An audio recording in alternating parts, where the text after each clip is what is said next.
আপনার একার কারণে কি করছে জানেন? 10 জন পুরুষ জাহান্নামে যাচ্ছে। কেন জানেন? আপনার স্ত্রী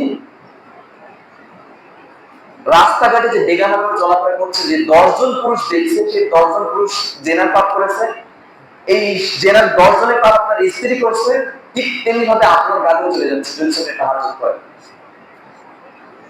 এই জন্য চেষ্টা করবেন যে আপনার অধীনস্থ যারা আছে তাদের অন্তত কি করা, হেফাজত করা। আল্লাহ রাসূল বলছেন দুইটা পাপ কাজ। কয়টা বলেন তো? দুইটা পাপ কাজ আছে, যে পাপ কাজ না করে মানুষ পাপ। যেমন ধরেন আপনি নিয়ত করছেন কালকে চুরি করবেন, আপনার কি পাপ লেখা হবে বলেন? না। যতক্ষণ না সেটা না চুরি করবে ততক্ষণ পাপ লেখা হবে না।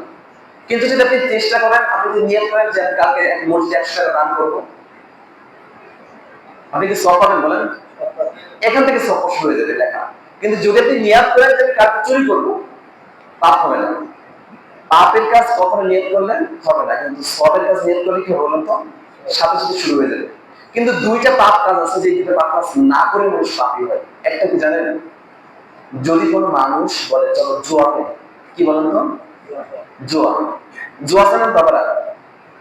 জুয়া এখন এখন গ্রুপ বৃদ্ধ যারা তারা জুয়া চেনবে না, আমিও চিনি না। এই ফোনের ভিতরে কি কি যেন করে, জুয়া চলে যায়, টাকা চলে যায়। কই লন্ডনে বসে না টাকা তার সাথে জুয়া করতেছে। এই বিভিন্ন খেলা আছে না, আইপিএল, বিপিএল।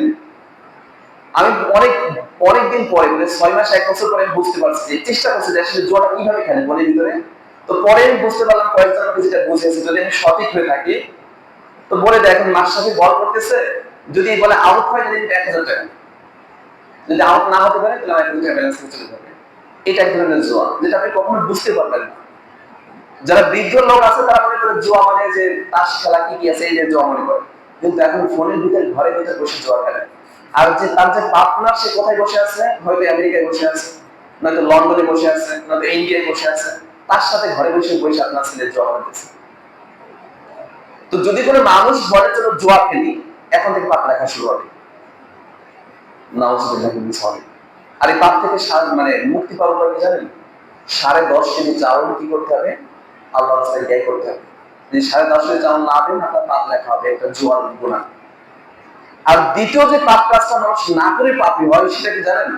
সেটা হচ্ছে যদি কোনো নারী সুগন্ধি মাখে, আতর, পারফিউম, বিভিন্ন জিনিস আছে না আজকের দিনে, এই পারফিউম মেখে যদি রাস্তায় চলাফেরা করে, পাশ থেকে যদি কোনো পুরুষ লালসার দৃষ্টিতে তার দিকে তাকায়, আল্লাহ বলছে সে জেনাকারী। নাউজুবিল্লাহ। এখন কি চিন্তা করেন তো, আপনি আপনার স্ত্রীকে পারফিউম কিনে দিয়েছেন না? এটা হারাম। নারীদের জন্য যাবতীয় সুগন্ধ মাখানোই হারাম। যদি সে বাসরাতে হয়, আপনার জন্য হয়, তাহলে জায়েজ। কারণ বাসরাতে আপনাকে মানে খুশি করার পারফিউম দেখাইছে, বাইরে যাচ্ছে না, এটা জায়েজ। কিন্তু নারীদের জন্য যাবতীয় পারফিউম, যাবতীয় আতর, যত কিছু আছে সুগন্ধি যেতে জিনিস, সব কিছু হারাম। কেন আল্লাহ রাসূল বলেন পুরুষের সৌন্দর্য কি জানেন? যেটা ঘ্রাণ আছে, দেখা যায় না। কি বলেন তো? এক বাক্যে মনে রাখবেন, যেটা ঘ্রাণ আছে দেখা যায় না, এটা পুরুষের সৌন্দর্য। যাবতীয় আতর সুগন্ধি সব পুরুষের জন্য। আর নারীদের সৌন্দর্য আছে যেটা দেখা যায়, ঘ্রাণ নেই। যেমন ধরেন তারা হাতের পরে কি করতে পারে, মেহেদি লাগাতে পারে, বিভিন্ন কিছু মানে পুরুষকে মানে স্বামীকে খুশি করার জন্য এটা করতে পারে, এটা তাদের সৌন্দর্য। আর পুরুষের সৌন্দর্য যেটা ঘ্রাণ আছে সেটা দেখা যাচ্ছে না। আর আজকে আমাদের সৌন্দর্যটা একটু উল্টে গেছে।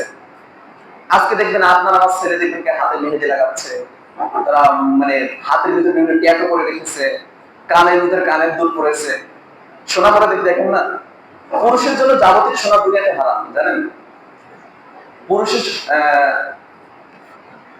শেষ করে দিচ্ছি ইনশাআল্লাহ। পুরুষের শরীরে একটা হরমোন আছে, টেস্টোস্টেরন হরমোন। এটা পুরুষের মানে এই সোনার সাথে নেগেটিভ পজিটিভ কাজ করে। এই জন্য পুরুষের জন্য দুনিয়াতে জানাতে আল্লাহ তাআলা সোনাকে হারাম করেছে, তো নারীদের জন্য এটা জায়েজ।